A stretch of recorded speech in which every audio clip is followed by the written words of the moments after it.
اندازہ لگائیے کہ یہ فرقہ کیسے حق پر ہوگا۔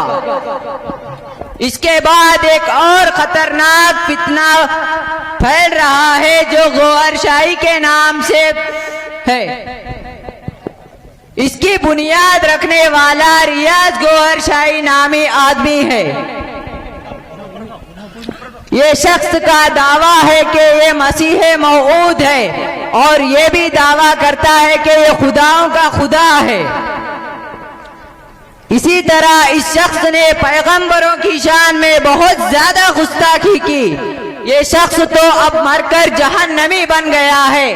اس کے مرنے کے بعد یہ فتنہ یہی نہیں رکا بلکہ یونس گوہر شاہی نامی آدمی نے اس فتنے کو یوٹیوب، فیس بک، انسٹاگرام کے ذریعے سے پھیلاتے ہوئے ہمارے نوجوان مسلمان بھائی کو گمراہ کر رہا ہے۔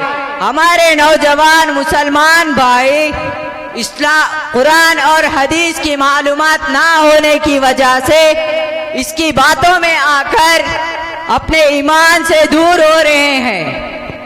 تو اب ضرورت اس بات کی ہے کہ اس کے فتنے کو روکنے کے لیے اور اس سے بچنے کے لیے ہمیں مدرسوں سے اور اپنے قریبی علماء کرام سے جڑے رہے تاکہ ہمارا ایمان محفوظ رہ سکے اور ہمارا خاتمہ ایمان پر ہو۔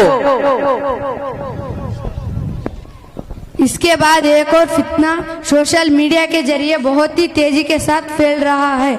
وہ فتنہ مرزا علی انجینئر کا فتنہ ہے۔ یہ شخص سوشل میڈیا پر بیٹھ کر قرآن اور حدیث کی من گڑت اور بہت غلط تفسیر کرتا ہے اور یہ بدبخت انسان صحابہ اکرام رضی اللہ عنہ کے شان میں گالیاں بکتا ہے۔ اتنا ہی نہیں، دین اسلام کے بڑے بڑے علماء اکرام اور ائمہ اربعہ کے شان میں گفتاخیاں کرتا ہے۔ ہر مسئلے کا ادبی علماء کو برا بلا کہتا ہے اور مرزا علی انجینئر کے نزدیک حدیث کا خط ہے اور یہ منکر کافر نہیں ہے، اس نے کسی مدرسہ میں نہیں پڑھا ہے، اس کی پوری تعلیم اسکول اور کالج سے ہی ہے۔ مذہب اسلام کی صحیح معلومات اردو اور انگریزی کے کتابوں سے حاصل شدہ ہے۔ یہ کالی برتن ہے جو بہت زیادہ بز رہا ہے۔ اس فتنے سے بھی اپنا ایمان بچانا بہت ہی ضروری ہے۔ جی ہاں، ان کے علاوہ اور بھی بہت سارے فتنے ہیں، جیسے نمبر 1 جاوید غامدی، یہ منکر حدیث ہے اور اس کے قرآن و حدیث سے متصادم نظریات ہیں، یعنی یہ قرآن اور حدیث کی ایسی تفسیر و تشریح کرتا ہے کہ وہ ایک دوسرے سے ٹکراتے ہیں۔ نمبر 2 حمزہ علی عباسی، یہ اسی غامدی نظریہ کی ترویج یعنی اشاعت کرتا ہے۔ نمبر 3 محمد شیخ، یہ منکر حدیث یعنی احادیث نبویہ صلی اللہ علیہ وسلم کو مانتا ہی نہیں۔ نمبر 4 ساحل عدیم، یہ قرآن مجید کی عقلی تفسیر کرنے والا علماء کرام کا گستاخ ہے۔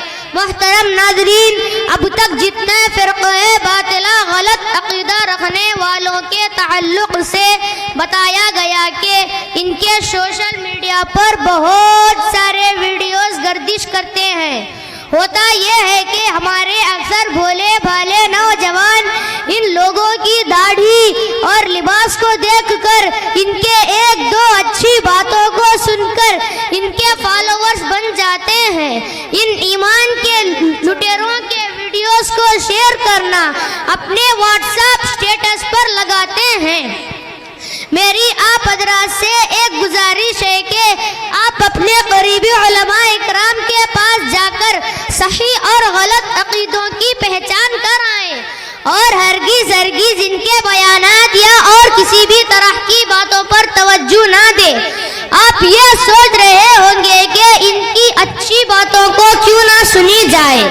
میں آپ کو ایک مثال دیتا ہوں جس سے میری بات اور بھی واضح ہو جائے گی۔ ایک آدمی شراب کا عادی ہے،